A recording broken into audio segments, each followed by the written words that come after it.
So সে TikTok করতে চায় অথবা এরকম যে অ্যাপগুলোতে এরকম ড্যান্স এবং এসব পারফরমেন্স গুলো করতে চায়। এখন আমি তো তাকে বোঝাতে পারি না যে 6 মাসও টিকল না তাহসান ও রোজার বিয়ে। বিয়ের 6 মাস পরই তাহসান রোজা আলাদা হয়ে গেছেন। সংসার খবর তাহসান খান নিজেই জানিয়েছেন। ভিউয়ার্স, পুরো ভিডিওটি শুরু থেকে শেষ পর্যন্ত দেখে অবশ্যই আপনার মূল্যবান মতামতটি জানিয়ে দিন।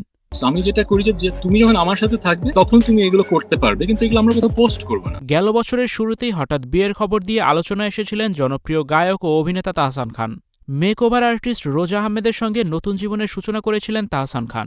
তবে বিয়ের 1 বছরের মধ্যেই সেই সংসার ভাঙনের মুখে।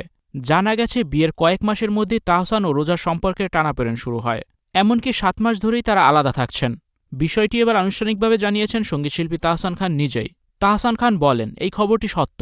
দীর্ঘদিন ধরে অর্থাৎ জুলাইয়ের শেষ থেকে আমরা বিচ্ছিন্ন এবং আলাদা থাকছি। সঠিক সময় এলে তখনই এই বিষয়ে বিস্তারিত বলবো।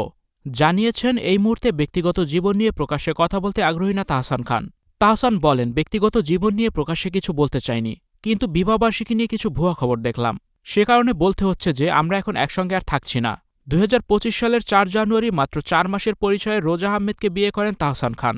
রোজা আহমেদ একজন পেশাদার মেকআপ আর্টিস্ট। তিনি 1 দশকেরও বেশি সময় ধরে বাংলাদেশ ও যুক্তরাষ্ট্রের ব্রাইডাল মেকআপ আর্টিস্ট হিসেবে কাজ করেছেন এবং নিউ ইয়র্কে তার নিজস্ব একটি মেকআপ প্রতিষ্ঠানও রয়েছে।